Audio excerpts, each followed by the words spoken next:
Oh, I'm now switching my team to some fancy work platform that somehow knows exactly how we work.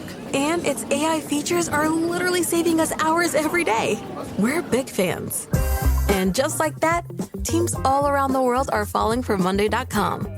With intuitive design, seamless AI capabilities, and custom workflows, it's the work platform your team will instantly click with. Head to Monday.com, the first work platform you'll love to use. Welcome to No One Told Us, the podcast that tells the truth about parenting and talks about all the stuff you wish you knew before having kids. I'm your host, Rachel Shepard-Ohta, and today I'm so excited to be speaking with the Michael Jordan of babysitting herself, Chelsea Anderson. Honestly, these hacks are so life-changing. If you haven't seen her channel yet, she's been blowing up on Instagram and TikTok over the last few months.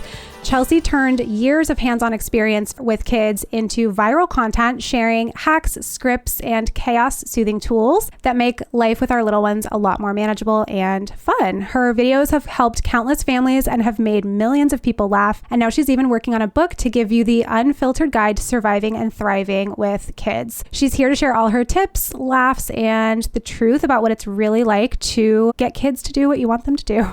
Thank you for that intro. I'm so excited to be here. I am so excited to have you. Again, I've been following you for a long time since I guess it's not that long because you've blown up very quickly, but back in the fall maybe?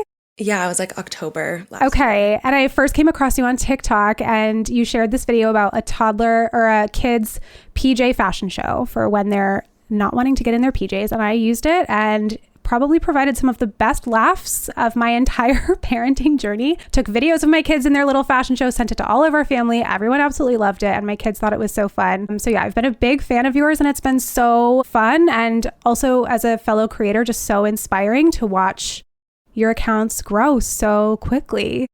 Well, thank you for all those kind words. Yeah, I got a lot of videos of PJ fashion shows, which was really fun. It's so cute. It's so genius too. So tell me, I think you have a background in marketing, right? And so how did you kind of bridge into content creation? I mean, it seems like kind of a natural next step, but how did you decide you wanted to start putting yourself out there online? Yeah, I was in creative advertising for a long time. And before that was a nanny and a babysitter for a long time. So have been kind of building all the skills that led up to this. But I've always made a lot of content and put stuff online, but just never in a talking to camera public way. And the very first video that I posted talking to camera was that PJ fashion show video, which was just me explaining that when I was a babysitter, if kids didn't want to brush their teeth or put on their PJs, we would have a PJ fashion show, which is where the kids would dress up in their PJs, brush their teeth. Obviously, you need a shiny smile at the PJ fashion show. And then we'd play a song and they would just kind of strut their stuff. And people love that story. And it's funny because it didn't seem that, creative or interesting to me, but I just always got such a good reaction to that story. So when I was like, I'm going to make content, a lot of my friends are moms. So the PJ fashion show has been on my mind again lately, which it hasn't been for a while since I was working a corporate job. And I just told that story to camera and the moms were kind of like, what comes after the PJ fashion show? And I was like, if you guys like this, I got a million of these.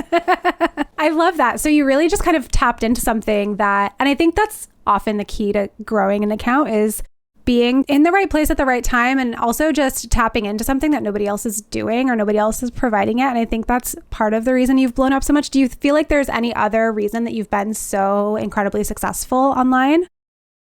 Part of it is that I ended up in a niche that I've never really consumed any of the content in. So I am not a parent. I just was a great babysitter. And because of that, I was not trying to make parenting content. I don't consume parenting content. And so I think my videos just felt very different in the niche they kind of landed in, which was not super intentional on my part because I didn't know what different would be. Right. It really wasn't super strategic that I was like, let me be a babysitter influencer. Well, it's so interesting that you say that because now that you mention that, it's so true. Like a lot of the motherhood content that's out there is, like little vlogs or unrealistic, unrelatable stuff, mom to mom. And I think a lot of it's probably created with the intention of it being relatable, but it just inherently isn't to a lot of people. And so I think your content just feels really refreshing and it's also very positive. I think a lot of the motherhood stuff that we see tends to talk about how hard it is and how stressful it is and difficult. And all of those things are of course true. But I think your positivity is really contagious. And that's why I love your hacks that we'll kind of get into more because they do aim to just make parenting a little more fun and a little less serious.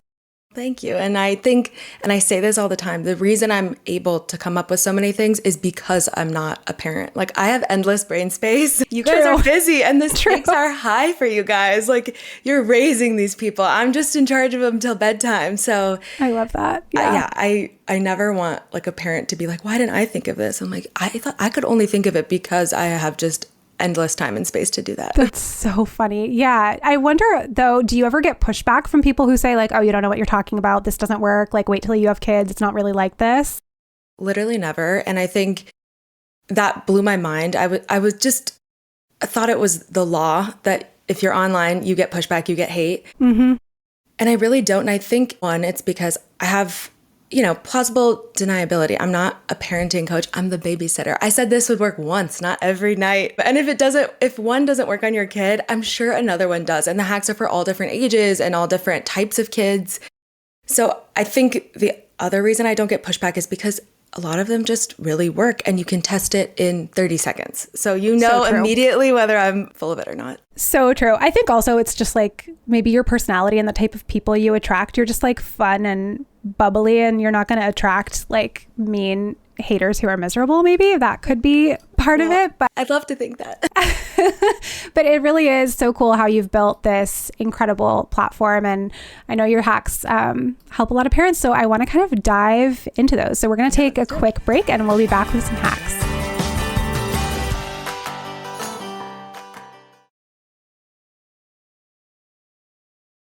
I don't know about you guys, but I am really sick of grocery stores and food options and things online that are telling me things are better for you without actually backing it up with clean ingredients and charging a ton of money. That's why I love Thrive Market. I've been a Thrive Market stan for so many years now. I absolutely love it. It's a game changer. We get high quality, low price, delicious food, brands we love for less, and we don't have to compromise our standards. The best part is it's all delivered right to our door. Thrive Market is the #1 destination, especially for parents who are looking for healthy, stress-free grocery shopping for the entire family. It's like your favorite health food store, but it's online and it's so much more affordable. They carry premium trusted brands. Some of our favorites are Primal Kitchen, Siete, and Simple Mills, all delivered right to your door and up to 30% less than what you'd pay at traditional stores. I also love that you can always subscribe to your favorites. So we get our staples like coffee and snacks for kids' lunchboxes just automatically delivered whenever we want them. We, again, have used Thrive Market for years. We absolutely love them. They also have amazing home products, health products, bath and body, like truly everything that your home could need. So you can stay fully stocked and know that all of the ingredients you're using in your home are the best. So take care of your health and your wallet. Thrive Market's biggest sale of the summer is officially on. So for a limited time, you can go to thrivemarket.com/HeySleepyBaby to get 30% off your first order, plus an extra 25% off thousands of summer essentials. You also get a free $60 gift just for signing up. So that's thrivemarket.com/HeySleepyBaby to claim the offer before it's gone. thrivemarket.com/HeySleepyBaby. Summer is here, which means more sun, more light, and more time to do all the things that make summertime so special. And the #1 thing you don't want to be doing all summer is spending hours cooking inside. That's where Factor comes in, because Factor's chef-crafted, dietitian-approved meals are ready in just 2 minutes, taking the hassle out of eating well, especially during summertime when we are all busy with activities and travel and just don't have as much time as we do when we're in our routine during the year. Factor meals are perfect because they arrive fresh and ready to eat, so they're perfect for any active lifestyle over summer and beyond.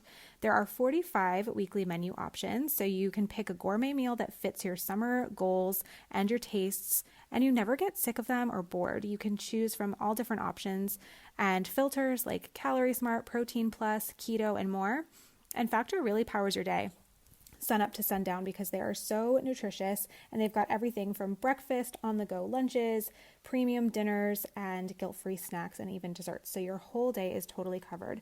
My husband and I absolutely love these meals. They are so, so delicious. We've never tried one we didn't like, and I am absolutely serious about that. So I would love for you to try it too. You can get started at factormeals.com/no-one-told-us-50-off. And you can use code no-one-told-us-50-off to get 50% off plus free shipping on your first box. One more time, that's code no-one-told-us-50-off at factormeals.com/no-one-told-us-50-off for 50% off your order plus free shipping. Factormeals.com/no-one-told-us-50-off.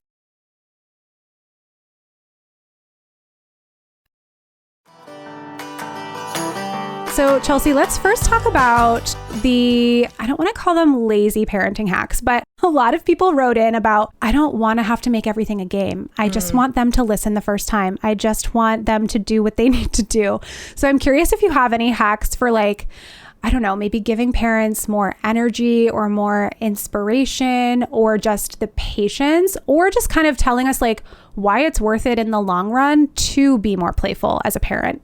Yeah, I think, of course, you don't want to have to always play a game because that creativity is expensive and it is, you're already operating on 1,000 levels trying to get a bunch of things done. And so that is one of the reasons that my hacks in particular are super specific. Like I think there's a lot of parenting content that's like, make it playful, period. How? And I'm like, Here's what to say, here's what to do. And I think people overestimate how hard it's going to be to get kids to agree to like cleaning up their toys with a hack or something. You think that's not going to work on my kid. And so I think it's actually a little less hard than some parents might anticipate. And then the response becomes so positive, and then kids will bring it up on their own. I just had a mom DM me and she said, I have a hack that's called the Tickle Witch, which is where if you want kids to put away a bunch of toys, you tell them you've cast a spell on one of them. And when they put that one away, they're going to get tickled. And so they have to put each toy away. And one mom was like, every night now, my 3-year-old is begging for Tickle Witch, is looking for things to clean. So sometimes you just have to be creative once and then the kid will bring it up the next couple times. And so that's always a huge bonus and helpful. And then the other is I've had so many parents just DM me and say like the vibe in our house has changed. Like the power struggle has gone away. And so it doesn't take endless creativity every single day. You have to kind of do the investment up front. And then there's just a more playful energy, I think, in general, and people get into that creative mindset and it's not so labor intensive to come up with like a silly idea. Yeah. And I think it's infectious when you start to get that energy and you realize like, wait, this is actually easier than dealing with a power struggle. So why don't I just do it the easy way and the fun way, and everybody wins?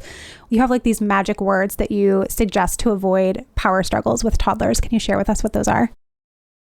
Oh, well, toddlers are an interesting breed because they're so fully human all of a sudden. And like when they realize they have kind of autonomy, suddenly they, that's their favorite tool to use. But they're also learning that they have all these other things. They have strengths, they have smarts, they have big muscles. And one way to avoid like a power struggle with a toddler is if you want them to do something, instead of asking them to do it, asking them if they're old enough or brave enough or smart enough or strong enough. And suddenly they really want to prove that instead of proving that they're independent enough to ignore you. It's such a good one. So like, what would be an example of that? Are you strong enough to pick up this toy? Yeah. Or put away this toy? Yeah. Or you're so smart. Are you smart enough to tie your own shoes? And I think, again, as a babysitter, I can ask a lot of questions that maybe wouldn't make as much sense for a parent to ask. Right. Because the kid's like, You know I'm smart, Mom. Yeah. But if it's like, oh, I don't know, are you tall enough to get your own snack? Suddenly they're like, oh, maybe I am tall enough to get my own snack. And it's just kind of asking these questions. And of course, only ask ones that you know that they're capable of. That they're going to be successful. Most parents got that immediately. Yeah. What's really going on, do you think, when you're getting the no's constantly? I mean, I think people don't like to be demanded of. And I really hate to be demanded of, even from myself, even telling myself, go do this. Myself is like, no. And so I've always used play to kind of get around that. I'm like, could I make this fun? Could I make this interesting? And I think for kids, they control so little. They're really being demanded of all day. They're told when to get up, what to wear, where to go. They can't do that. They can't have that. They have to eat this. It's a lot of demands. And so I think, anyone with that little control and that many demands would be like, no. They're setting a boundary. And because they're kids and we know that they don't know what to do and they need our guidance, sometimes we forget that those demands, they still feel like demands on your nervous system. Yeah. So when instead you invite a kid to play, it's just like, oh, what a relief that I'm not just being kind of bossed around in this moment. Yeah, that's so true. And so I think maybe it could even just depend on the way you phrase it. Like you're demanding them to do something still, kind of, but the way you phrase it can sound less like a demand. 100%. And one of the ways I get around that is or around the demand thing is, a kid doesn't want to take a bath maybe, but maybe my puppy would want to go to the groomer, and you just get them into a headspace where they're not them. So they're not me, little kid, saying no to bath. Now I'm a character that's much more open to the suggested activity. Yes. And I think as adults, somewhere along the way, we just lose that playfulness and we forget that play is truly the language of kids. My girls right now are very into playing foot spa. So Love the way that I get them into the bath is I tell them we can play foot spa and I'm the customer, and everybody wins because they are rubbing my feet and putting like lotions and potions all over my feet while they sit in the bath. So I'm happy and they're happy. And that's just what it is right now. And I'm sure we're going to have to come up with a new game at some point, but you have to like do what works sometimes too and just give in to, like, I think a lot of parents struggle too because they feel like they should just do it because I'm telling them to, or like they need to just listen to me because I'm the grown up. And I think a lot of us were probably raised that way, where it's like, just do what I say. I don't have to tell you why. And so a lot of us, I think, just have this inclination to resist leaning into the playfulness because we feel like we're like giving into not bad behavior, but like, you know what I'm saying? Totally. The hacks don't always work. Sometimes the kid is just like, no. And then it falls back on like boundaries and respect. Like it can't, it's not just if the game doesn't work, you give up. And I think, kids don't test boundaries because they want chaos. They test boundaries because they want to know where the line is and they want to feel safe. And so it's definitely a balance. You do have to have respect in order to play. So it's not that your kid should listen to you, but it's also important to think about like, okay, how many demands, even before school, has this kid had to comply with? Right. Could I throw them a bone and we can, do some play to get in the car? Right. Okay. I love that. So how do you recommend, or I guess, how did you, when you were a babysitter, get kids to behave? I think a lot of parents now think too, like there have to be punishments or consequences or bribes when things don't work, right? So like maybe the hack isn't working, but also they're not listening. So then the next thing we think we have to jump to is, like a timeout or some kind of punishment where we're taking something away or we're bribing them or we're yelling. How do you get kids to kind of do what you need them to do without resorting to things like that maybe don't feel very good for us? Yeah, I mean, I think because I was a babysitter, the brief for me, like my tools were a little more limited. Like I have my own boundaries and I'm not going to let kids get away with stuff, but I don't have the lever of punishment really to pull. I think, the biggest thing that would be the punishment is it stops being fun. And kids only do that a couple times, but also they're humans. They have bad afternoons and bad times. But I think sometimes a little bit of bribing is okay. I think a little bit of punishment, if it's like, okay, you're going to try to earn 100 points. And if you hit your sister again, you lose 5 points. It's like, well, that's, a consequence of your action. I don't think that that's always a terrible thing. But sometimes the bribe can be something much simpler. It can be like, okay, first one to the car gets to pick the song in the car. And then it's easier to leave the park. So it's also getting creative with what you use to bribe. Because as a babysitter, I didn't have a ton of money. I wasn't using high ticket items that cost a lot. And I think too, it probably depends so much on the kid's personality. Like some kids are so naturally competitive and things like that work so well to motivate them. And others, like one of my kids, will crumble if we say something as a competition. Yeah. And like that just cannot. So I think also just knowing your kids and their personality is probably a huge part of knowing like which types of hacks and things will work. Definitely. And like, obviously this is an oversimplification, but I found that kids tend to fall into one of two categories, which is competitive and inquisitive. And the kids who aren't super competitive, they like to notice things. They like to measure things. They like to run experiments. Yes. And they're maybe a little less silly or like rambunctious. Like they don't want to race you. They're not interested in earning points, but they're very interested in like experiments and learning. And it's still play. It's just a slightly different language of play. For sure. Yeah. Like I'm thinking of my child who is not the competitive type, but what you just described is exactly him. Like if we say, hey, can you make a list of this? Or, hey, can you go try this out? Or something like that. Like those are the things that really get him motivated. And we can kind of use those to our advantage a lot of the time. Yeah. Yeah. It's so interesting. And it's so fun to have to come up with the different ways. For sure. And then, yeah, and even in the same household, like same genetics, same parenting, my other kid is super competitive. And if we set some kind of challenge, and also competitiveness doesn't need to be between siblings. And sometimes, I don't know if you agree, but I think sometimes that backfires when you like pit them against each other. But if you set like a challenge or something like that for her to like beat herself, like, oh, do you think you can beat this time? Or like, oh, do you think you can do this? Like using a timer, things like that can be really effective for her too. Definitely. And yeah, I've gotten a lot of questions about helping kids be good losers. I actually even wrote a song, which I got the cutest video yesterday of like a whole second grade class singing it. I recorded it with AI, but I wrote the lyrics, and it talks about how like losing is really hard even for adults because it shakes our identity of thinking that we're fast, that we're smart, that we're good. And helping competitive kids understand I can be smart and lose. I can be fast and lose. I can love myself and lose. Is important to start early because it's hard even for grown-ups. Yeah, a lot of grown-ups are really bad losers. Yeah. That's great. I love that. It starts young. It does. We are going to take one more very quick break. And when we come back, we have some requests from my community for hacks from you.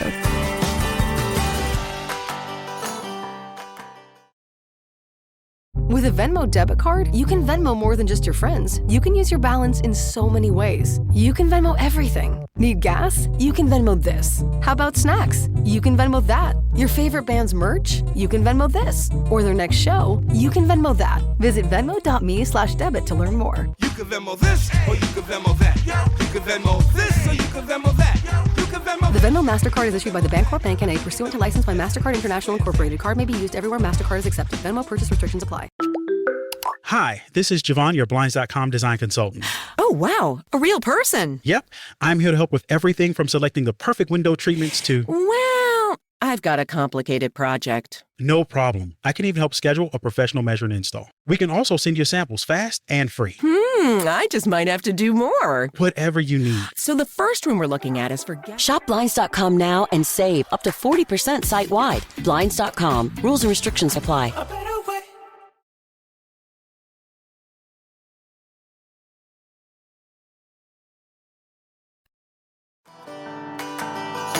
Chelsea, we need some help. So the Hey Sleepy Baby community has asked for your help and your hacks for a bunch of different scenarios. This first one isn't about parenting necessarily, but it is very funny. One reason I love your channel, and I think probably you have such a huge audience, is because you don't only talk about parenting stuff.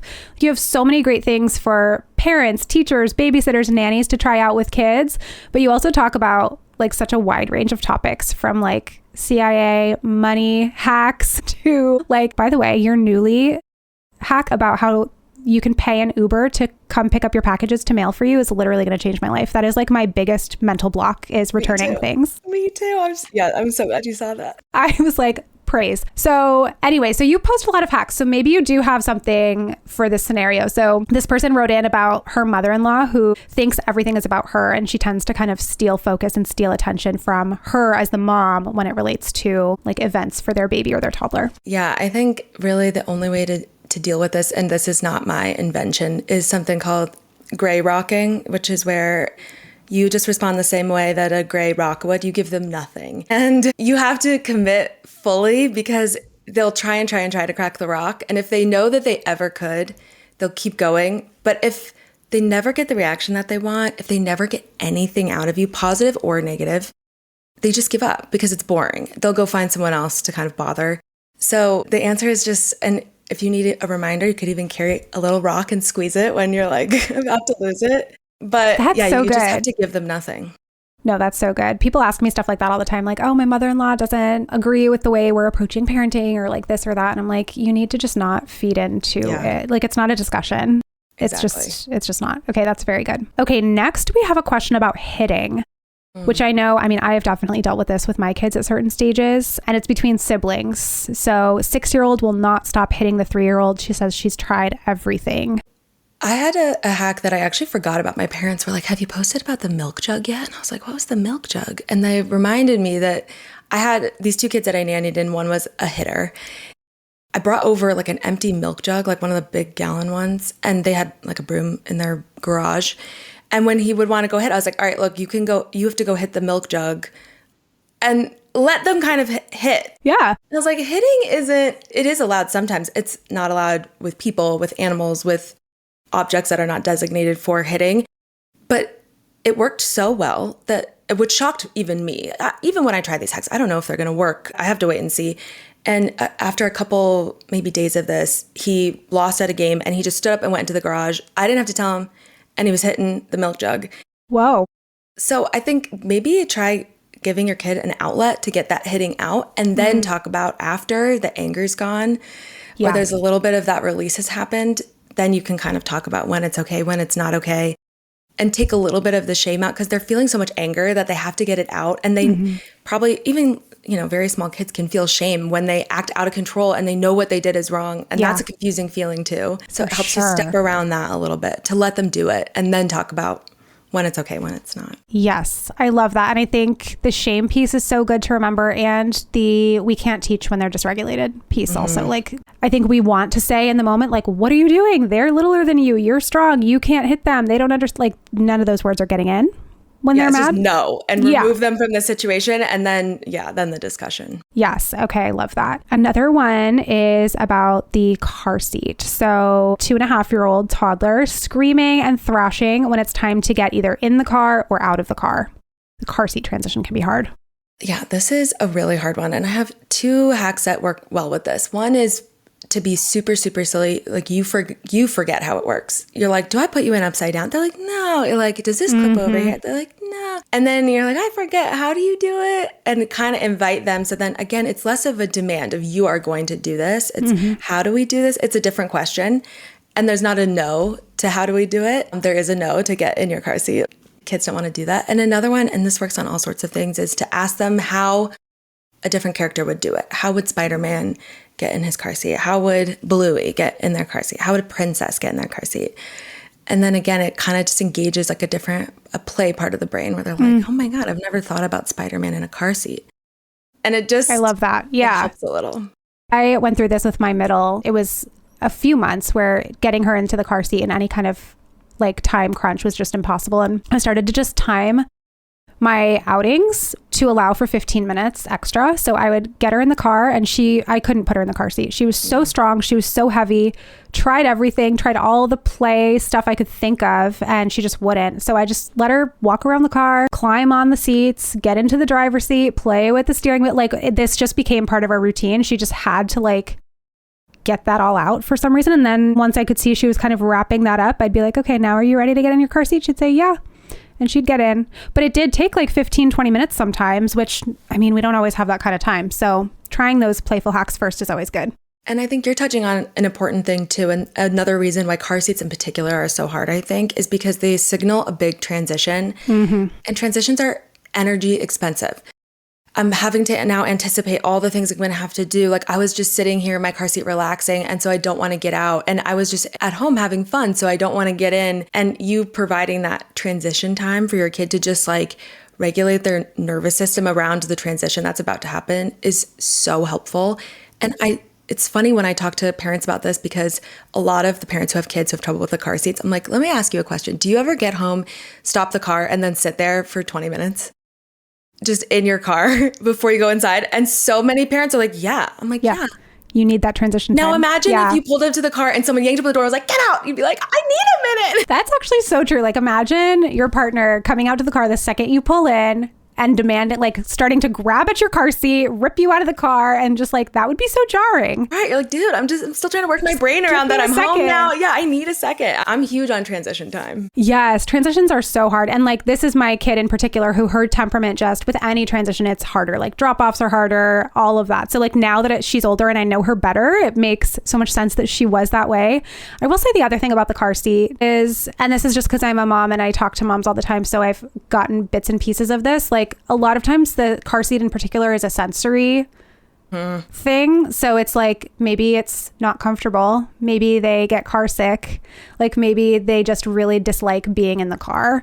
If you're finding that it's like, it's not really happening other times, it's just very car specific or car seat specific, I would get curious about that. Okay. Another one is about nighttime separation anxiety, which as a sleep consultant, I come up with ideas for this all the time. Also, sometimes I'm stumped and I don't know what else to recommend. So I'm curious what you would have to say about kids who are having a hard time just being alone at night or overnight.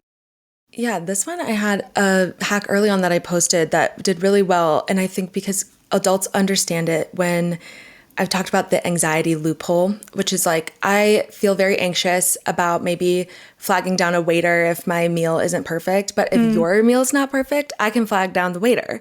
Right, totally. And it's like, what is this weird loophole? Or like, I'm a nervous traveler until I am traveling with a nervous traveler. And then all of a sudden I'm like, grow up. This isn't that hard. So to exploit that loophole around bedtime, something that I've used is called a bravery buddy, which is just any stuffed animal. You could get a new one, or it could be an existing stuffed animal that your kid has. And you say, this is whoever, and they really want to sleep in this bed the whole night, but they're a little nervous. Like, how should we make them feel more comfortable? Like, what do we do next? Should we sing them a song? Oh, should we tuck them in really, really cozy? Are you going to show them how to do it? Are you going to be so brave for them? And now there's someone more anxious in the room, which like just automatically makes you braver. And it's true for grownups. It's true for kids. I love that. Yeah. Putting them kind of in that power role or like that big kid role. Yeah. Yeah, that's a good one. Okay, another one actually a couple more about transitions. The rest of these are about transitions really when you get down to it. Okay, so someone said that the transition or the ending play before the toddler is ready is really hard. So like when they have to stop playing and move on to a different activity, they're having a really hard time and they're kind of melting down. Yeah, I think I've seen this online too, where it's just like, never let them know your next move. Like if they anticipate that the next thing's going to be so boring and something they don't want to do, there's going to be a lot of resistance. But if you can make that next thing kind of interesting, there's a lot less resistance. So one example that I've used is, kids are playing and they need to eat their lunch. Well, if you're like, hey, come eat your lunch, there's going to be a battle there. If you say, I hid your lunch, they're like, we got to go find our lunch. They drop the toys, they run out, and it's like, let them eat lunch in the bathtub. Who cares? So true. So sometimes I'm like, just zig left. Totally. No, it's funny you said lunch because that was my example that I thought of in my head too. Because what would work for one of mine would be we had these like kid safe plastic knives that she was obsessed with. So if I really needed her to come eat, because she was like just active, I could never get her to come to the table to eat.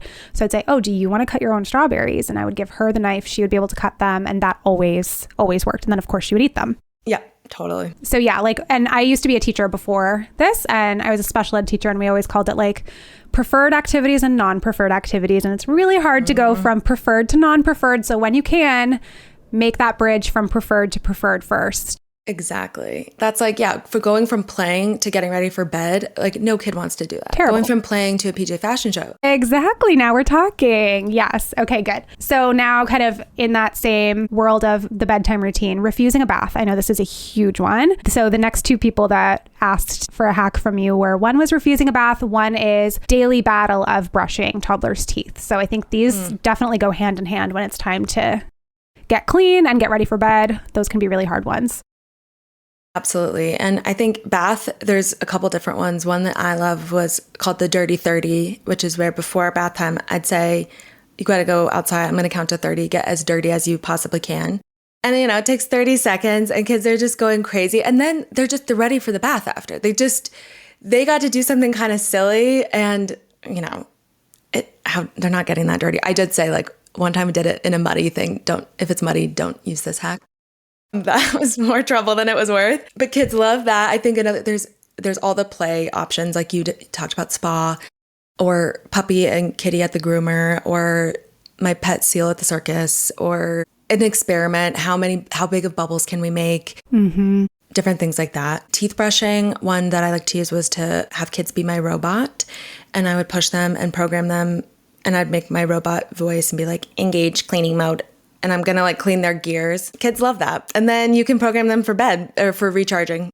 Love that. Let's all go recharge. Please. Exactly. You put them right in their charging dock in their bed and yeah. Oh my gosh. So good. Okay. So I have one last question or one last hack question, which was another tantrum one. And then I'm so curious to ask you something personal. Leaving the playground without tantrums. What would you say for that one? It's so funny because I play fetch with my dog near a playground all the time. And I was reminded of this hack because I saw this poor woman trying to like drag her kids screaming off the playground. And I was like, oh, I should go tell her. Relatable. But one of mine that I would use is I would tell the kids that first one to the car gets to either be the DJ or the navigator. The DJ is going to get to pick the song. The navigator gets to pick the first 2 or 3 turns. And I was always in neighborhood parks. So it's like 2 or 3 turns. It doesn't matter which way you go. Yeah. We're not getting on the highway. And they love it. Like, it's just such a simple thing. But I think, again, it's like, I'm going to give you some control in this uncontrollable situation. You can't control that we're leaving the park, but could you control the song? Could you control the first couple turns? They're willing to meet you halfway usually. I love that. So before I let you go, I am so curious about like your own childhood and your own parenting. Like, did you just learn all of this stuff along the way as you were babysitting because you had to? Or were your parents like super playful with you where you got all this stuff when you were growing up? I think a little bit of both. I mean, both my parents are really creative and entrepreneurial and very good at problem solving. So I think that creative problem solving was baked into my brother and I's DNA.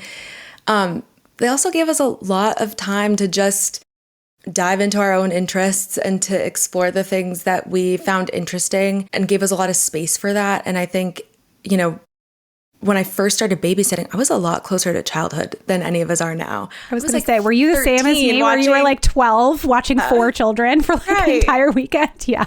So it was very easy for me to like tap into my own childhood brain while I was babysitting. Like, I don't know that I would have been able to come up with all these exactly as I am right now. Yeah. But my parents also just really encouraged my brother and I to be creative, to pursue our interests. And they always really just treated us as people. Like, we were never spoken to like we didn't understand. The bar was very high for us to understand things, to try things, and failure was always tolerated and encouraged. I think that was another helpful thing. But I think the way my parents treated my brother and I as people that they respected really made me always see kids as people first. And people that are capable and that have emotions and have needs and that have the right to respect.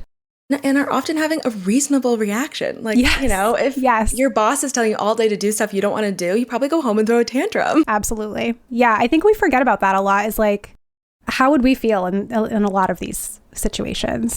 Yeah. And we probably wouldn't like a lot of what we were being told to do either. Yeah. Chelsea, this has been so fun. Your videos are so fun. You have so many amazing tips, again, for parents and non-parents alike. So where can people find you and connect with you, just in case they live under a rock and haven't seen your videos come across their FYP by now?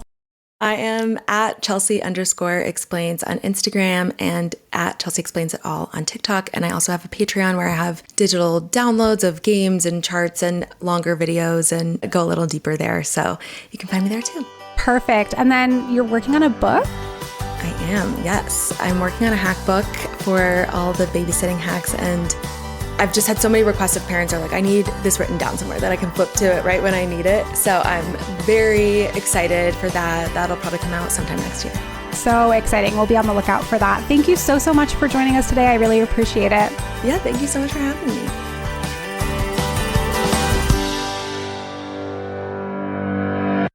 You just realized your business needed to hire someone yesterday. How can you find amazing candidates fast? Easy. Just use Indeed. Stop struggling to get your job post seen on other job sites. With Indeed sponsored jobs, your post jumps to the top of the page for your relevant candidates, so you can reach the people you want faster. According to Indeed data, sponsored jobs posted directly on Indeed have 45% more applications than non-sponsored jobs. Don't wait any longer. Speed up your hiring right now with Indeed. And listeners of this show will get a $75 sponsored job credit to get your jobs more visibility at Indeed.com/kidsandfamily. Just go to Indeed.com/kidsandfamily right now and support our show by saying you heard about Indeed on this podcast. Terms and conditions apply. Hiring? Indeed is all you need.